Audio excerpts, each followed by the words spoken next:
Okay. Well, thank you so much, Agueda, and hello, everyone. Thank you for making the time to be here today. It's such a delight to be among a group of forward thinking public sector leaders, and I'm very grateful to Agueda, to Beth Novak, and the whole Innovate US team for giving me the opportunity, to share a few thoughts on a topic that is, near and dear to my heart, and hopefully to yours as well, which is how do we build organizations that are fundamentally more capable and more vital. Now, we only have an hour together, and as Agueda mentioned, we're gonna carve out some a good chunk of time for discussion. So there's there's only so much that I will be able to cover, and a lot will be left unsaid.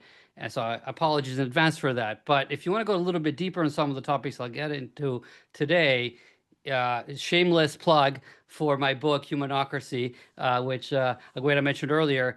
There's a massively updated edition that will be coming out in just 6 days. So uh, put that on your radar screen if you're interested in this. And by the way, one of the things we'll do at the end of the session, perhaps tomorrow, is send to you the kind of preface in chapter one. So the first 45 or so pages of the book, in case you want to get started before the thing gets released. All right.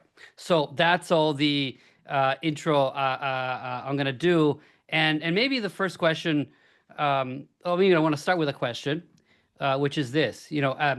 As you think about the organization you're part of, how would you complete the sentence?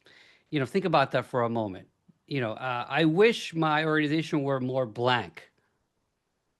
What would you fill the blank with?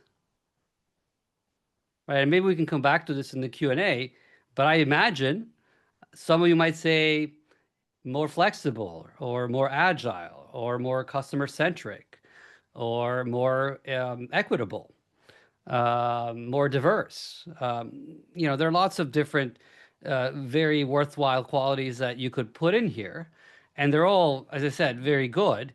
I mean, I'll give you my answer, which is more human.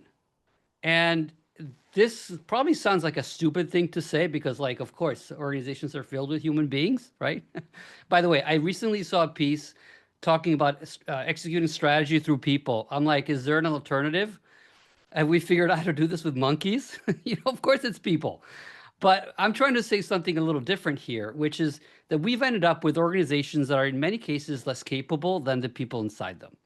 And that's a big problem that I think can only be fixed by going back to first principles in how we design, manage, and lead our organization. And that's really what I'd like to talk about today. I wanted to share 6 propositions that are kind of meant to, maybe stretch your thinking a little bit and reconsider what's possible when it comes to leading, managing, and organizing, as well as leave you with some practical kind of tips and things you can do to get started in your own organization. So that's the plan, right? So I'm going to try to kind of unpack these 6 propositions, and then we'll have ample time to discuss.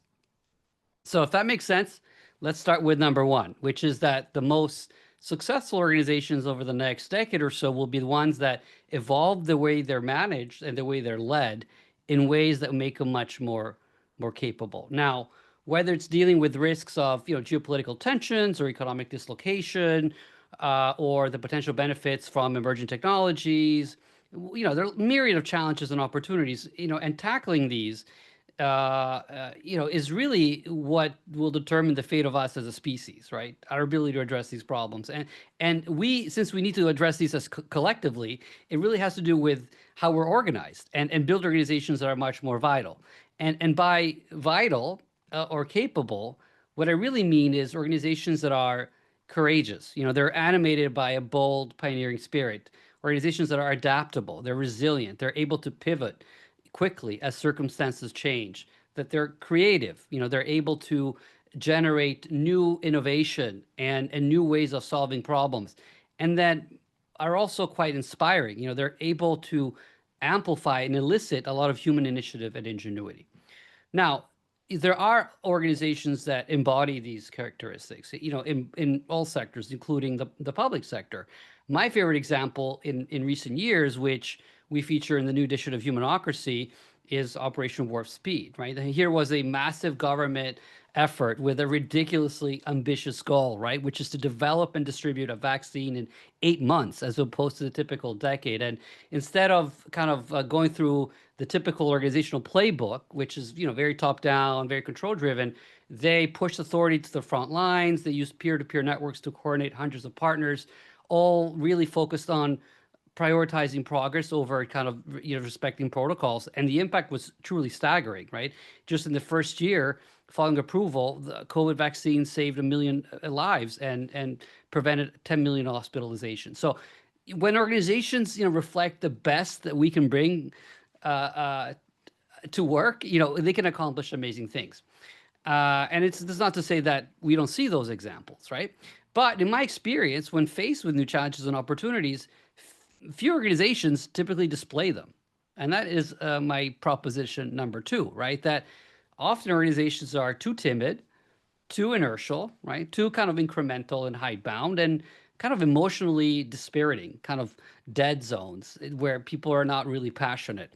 And, as I said, this might come across as a strong statement, but in the book, we provide plenty of examples and evidence of this. Let me focus on the last one, this idea that organizations are not really good at switching on people. And in a way, this is the core of the problem, because if you don't have that, then it's hard to have creativity. It's hard to have agility, and hard to have kind of daring, right? It's in a way the foundational problem. And I wanted to share with you some data on engagement. Comes from Gallup. They've been doing this for years and years, and it's super depressing if you care about people at work.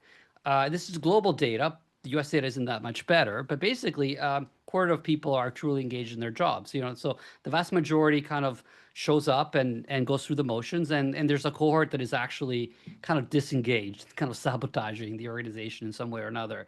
And when I first started looking at this data many years ago, my assumption was, some work, it's really about the job. Some work is not very inspiring. You probably see people every day who are doing things that you're glad you don't have to do, right? And I hope you tell them thank you for that, right? But actually, when you ask people, are you satisfied with the actual work you do? The vast majority say they're very or somewhat satisfied with the actual task. So how do you explain this gap between kind of endemic lack of engagement on the one hand and the fact that the work itself is not so bad, right? So let's maybe peel the onion a little bit here, get some more data.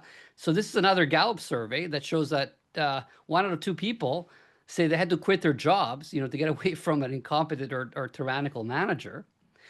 And another large study, more than a third said they would take a significant pay cut if they could fire their boss, right? And by the way, managers aren't doing great either. They're kind of disengaged as many others. And interestingly, young generations see this increasingly want to opt out of management. This is a pretty amazing statistic out of Gen Zers. They'd rather stay in an individual contributor role than become a middle manager, right? Kind of an interesting. So perhaps the problem isn't the work, right? Perhaps the problem is sort of how we manage. And this is why it matters. So picture for a moment a kind of a hierarchy of work-related capabilities, a bit like Maslow's hierarchy of needs. Some of you might have heard of that. At the bottom, you have obedience. So you have people that kind of abide by the rules, right? And this is important. You can't run a large organization, certainly in the public sector, right, with that level of obedience compliance, right? Above that is diligence. You want people that kind of work hard and take responsibility for results. And at the level above that, you have expertise. You want people who have the requisite knowledge and skills to get the job done, right? So those are important. But they hardly ever create value. They're kind of commodity capabilities. And, now you can buy obedience, diligence, and intellect, across the world, like, for almost nothing. You can buy it from OpenAI. You can buy it from Google. So, you need more than that to really deliver on your mission, right? You need people who have initiative, who are not bound by a job description. You need people that they're inherently creative, who challenge the conventional wisdom and bring their imagination to work. And finally, you need people who are passionate, who see their work as something that makes a difference in the world, right? And these things, importantly, unlike the previous 3 things I mentioned, they're kind of gifts, right? They can't be commanded. You can command people to show up, but you can't necessarily command them to be creative or to be passionate. And in a way, like every leader, every organization operates in a kind of gift economy. And the things that are most important for success are things that people decide to bring to work every day or not. And as the data I showed you earlier suggests, most of them don't, right? And that's a problem. Let me give you a little bit more evidence. This time from the public sector. I pulled data from the U.S. Merit Systems Protection Board. So these are federal employees, right? But I would imagine some of this applies to state and local government as well.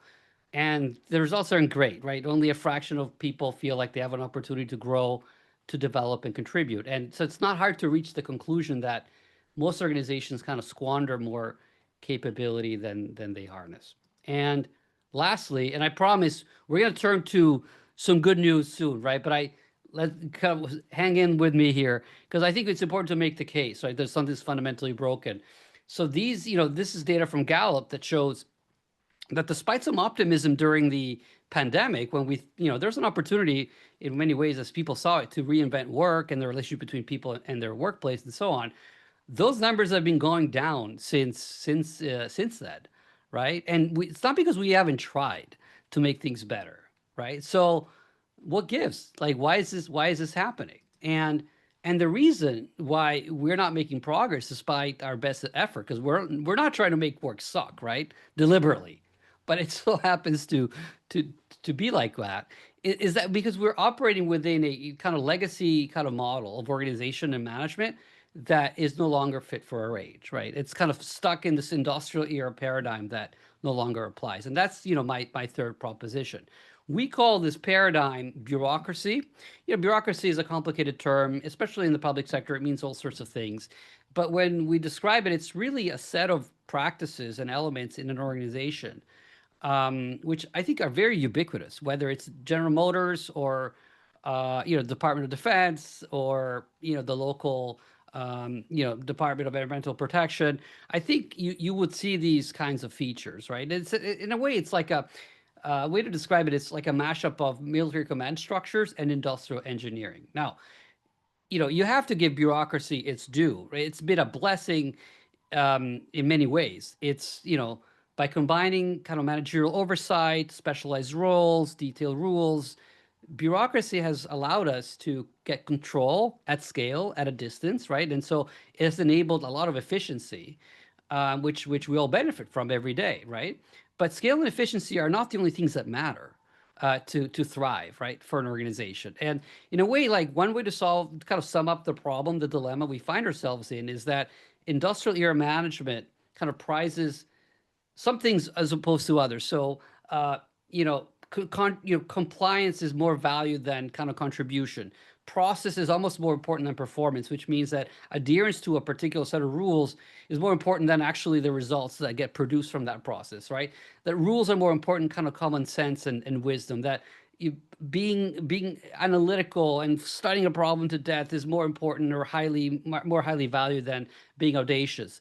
And that managing to standard or plan is as opposed to making new things that delight customers or solve problems is more precious. Now, both sides of this scale are important, right? But what should be closely contested battles, right, between competing priorities instead become one-sided beatings, right? And the problem gets worse as organizations get older and they become larger. There's kind of an inflection point at which kind of bureaucracy grows faster than the organization itself, right? And you've probably seen a lot of these dynamics in your workplace where, you add layers, you add rules, these things never get sunsetted, so it's like an accretive process, right? And pretty soon you end up with an organization that is not very healthy. We call it bureausclerosis, right? It's just hard for ideas, talent, opportunities to kind of flow. And then you end up with an organization that with lower and lower achievement per capita as bureaucracy per capita goes up. Now, no organization is immune from this. And, you see this in organizations that a few decades ago, both in the public and private sector, were hailed as highly dynamic, entrepreneurial. Now they're not so much, right? So this is a pervasive problem. Now, the good news, and now I promise we turn into like the positive aspect of this presentation, the part. So we're making that shift here. The bureaucracy, this model is a choice. It's not a cosmological constant, right? And this is my fourth proposition. So there's a growing band of pioneering institutions that has essentially proven that you can get the benefits of bureaucracy, the control, the consistency, the coordination, duty free without kind of being saddled with all those kinds of incompetencies and disabilities. And you see here it's just a sampling, and a lot of these companies we profile in the book and research that we've done, and they are very diverse from each other, but in many ways they are the same, or they're what they have in common is some fundamental assumption about the relationship between people and work. So historically, at the kind of heart of traditional management models is this idea, this paradigm where you have individuals that get hired by the institution to produce products and services. And if you're in the private sector, you generate income. If you are in the public sector, it's not so much about income, but again, you're delivering products and services. And the dilemma, if you look at work this way, is that the individual is the instrument, right? And if you ever been in kind of relationship where your partner looks at you as the instrument, right? You clean up the house, you pick up the kids, whatever it is. It's not a healthy relationship, right? And I think most employees are in that kind of relationship with their employer, and that's even the simple term human resources is not very helpful, right? As a way to look at it.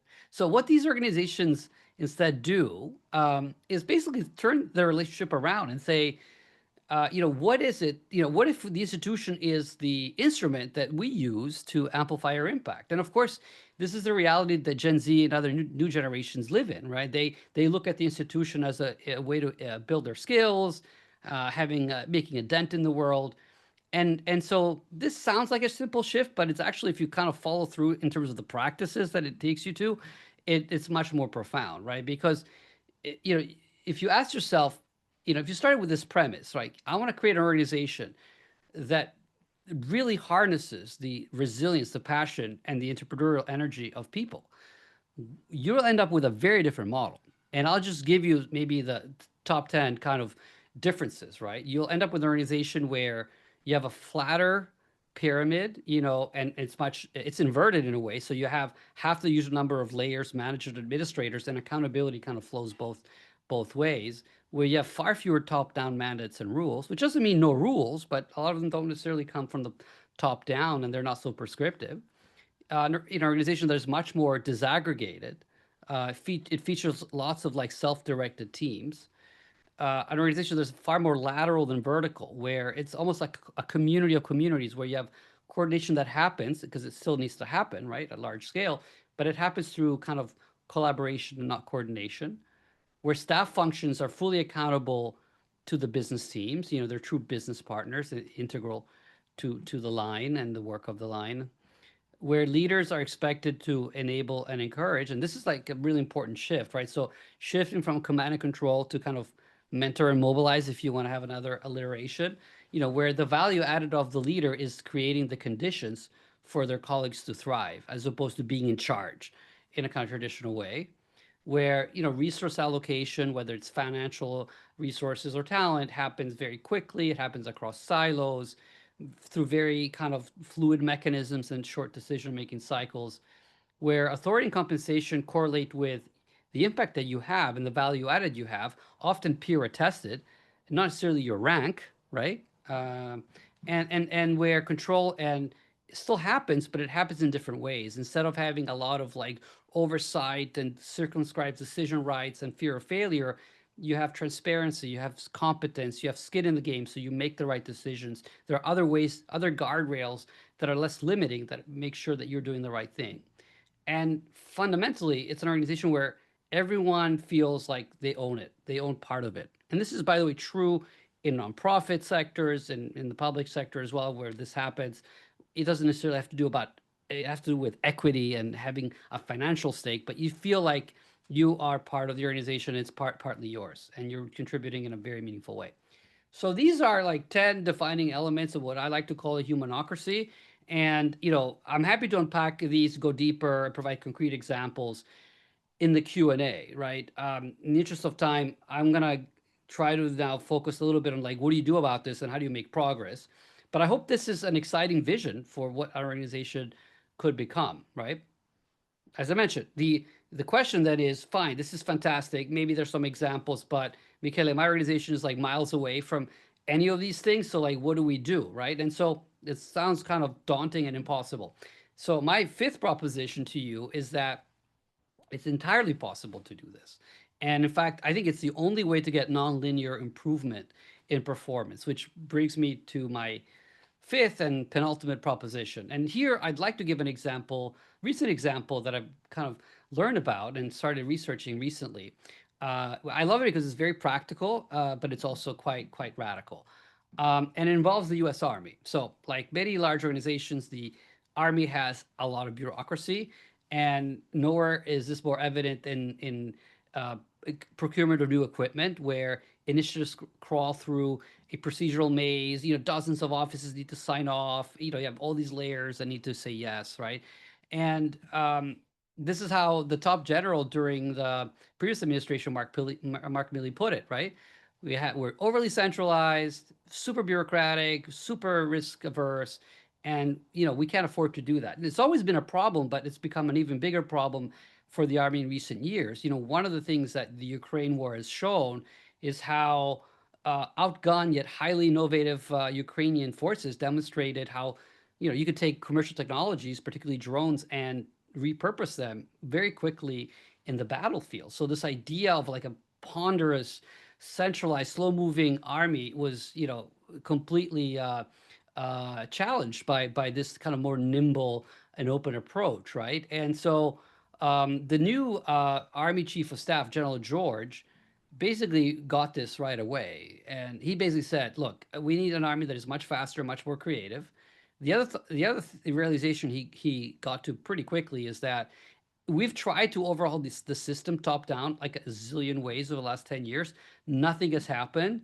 So we need to try something completely different. So what he started with a very different question from the typical question that would guide reform. He basically said, what if we actually gave the people on the front line, the war fighters, the freedom to buy whatever they want and try to weave it into how they actually do the war fighting, as opposed to us telling them what they need, right? And so to find out the answer to this question, he launched a new initiative which is called Transforming in Contact. It started in 2023, and it's kind of a very interesting model. I'll kind of go a little deeper here.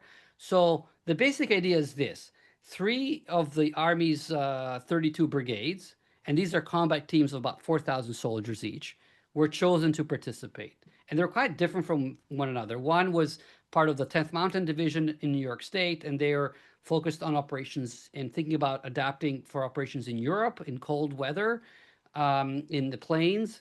The brigade from the 101st Airborne Division was instead focused on mobility. How do we enhance mobility with maybe lightweight vehicles and new technologies for doing reconnaissance?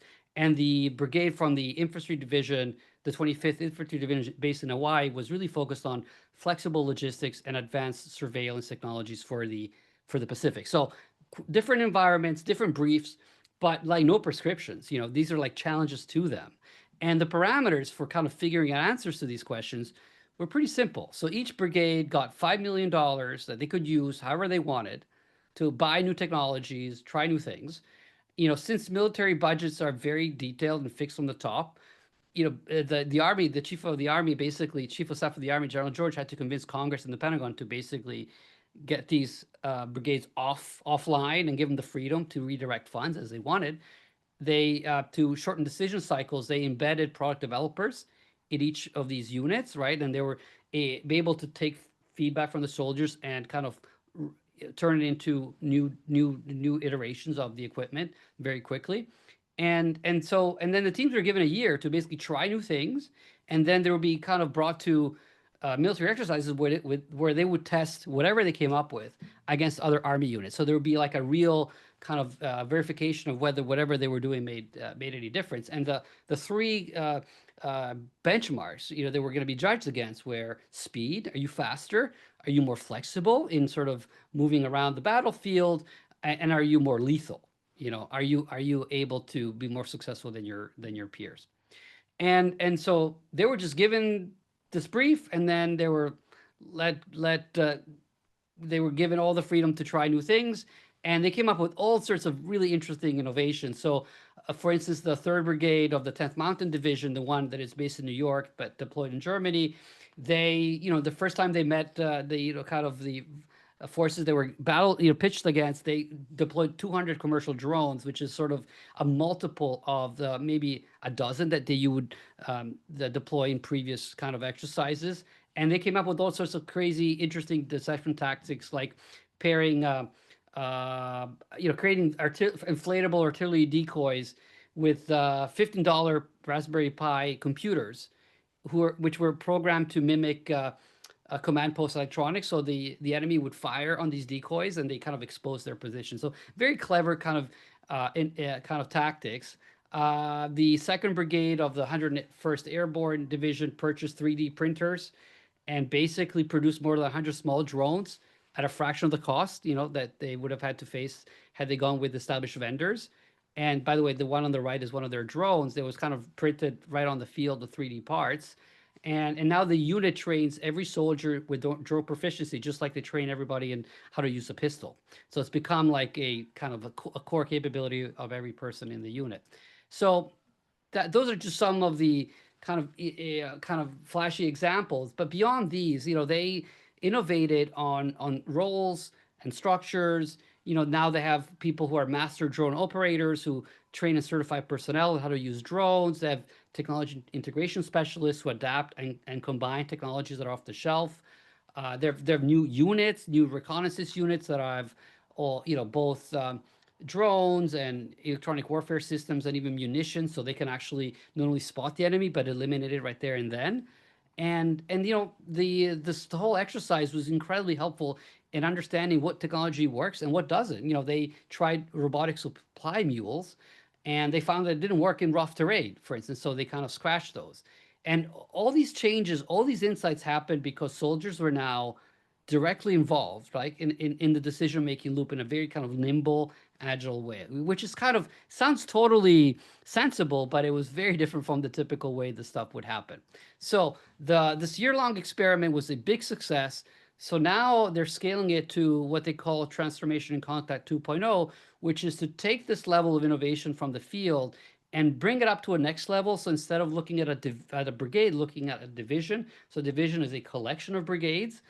So we're talking now 12 to 18,000 people in a unit, and it's they have more money, they have a longer time frame, and they're the challenge is to kind of solve a more complicated problem. So doing this at scale with more pieces of equipment and so on, right? So, but it's now a kind of core part of the reform effort happening in the army. So a pretty amazing example, if you ask me. And I think there's a lot you can learn, even if you're not operating in the military from this. And let me share 4 lessons that I think are broadly applicable to management reform efforts anywhere in the public sector and beyond. The first is to trust your users, right? So organizations routinely apply design thinking for customer-facing products or services. And here I highly recommend, if you haven't done that already, to check out all the wonderful content Innovate US has on human-centered design in the public sector. It's fantastic. But I will also encourage you, apply this for your internal customers, your employees, for internal processes. And I think meaningful change requires starting by engaging those who are closest to the work, right? And removing the obstacles that prevent them from maximizing their impact. And I think, Transforming in Contact has done a really good job of that. They kind of bypassed the bureaucracy, and not only did they generate better results, but they also generate a lot more commitment from the people involved. It's actually no accident that the brigades that were involved in this effort had much higher retention rates than those that were comparable, because people felt like, again, that ownership in the work and in the reform effort. The second thing I would say is, as a lesson, is to begin small and scale wisely. One of the most clever aspects of this change that the Army pursued was starting with a small but representative sample of units. So they basically engaged 4% of their force, right? And unlike pilot projects that are largely meant to polish kind of pre-baked answers, they really encouraged the frontline soldiers to experiment and question established practices. So running the new approach alongside the existing process also helped the army and this initiative kind of face the resistance that typically comes when you're trying to change the whole thing all at once. So I thought that was really really clever and useful. The third lesson is, show don't tell, right? So instead of trying to get universal agreement before doing anything, right? Instead of trying to build consensus across the whole system, they basically decided, you know what, we're gonna try to create visible success, and then at that point, it'll be really hard for people who don't like change to push back. And this is one of my favorite quotes from General George. There are two things our bureaucracy doesn't like. One is change. The other one is to be irrelevant, right? So use the threat of irrelevance as a motivator. And finally, create space for innovation. So General George and the team were very deliberate in removing bottlenecks and encouraging units to try new things. Instead of telling them, here's what you need to do, what they use their authority to just clear the ground, the space, so that they could try new things, right? And it was this kind of commitment to bottom up innovation and a healthy dose of humility, right? Because they went in and said, like, we don't have the answers. The answers will have to come from you, soldiers, right? That gave the front line the confidence to take new risks. So anyway, I hope you find this kind of example, which is still going on right now, interesting. Now, what does this all mean for you, right? And this is my last proposition. For me, it's yes, you can. And that's the last message I want to leave you with, which is you can start to make a dent on making the organization you work in more vital, more innovative, more flexible, no matter who you are in the organization. You don't have to be the head of your agency or department or the equivalent of General George, although obviously if you are, that would help. And I have three pieces of practical advice for you. And I'm going to close with this and try to go through this relatively quickly so we have time for Q&A. So the first thing is to start with your teams, with your unit, whatever the perimeter of action is for you. And here's one way you might want to get started. So spend a half a day a week for the next month or so interviewing your colleagues and understand how this kind of bureaucratic kind of system feels to them, right? So you can ask them things like, as you think about the performance of your team, the way the team works, what do you see every day that blurs accountability, that slows people down, that doesn't contribute to impact, doesn't really add any value, that makes people less courageous, makes them feel like they don't really have a stake, they don't really have a voice, that makes them much more parochial, impedes collaboration, whatever. I mean, there's lots of ways you can kind of tee this up, right? And listen to what they have to tell you.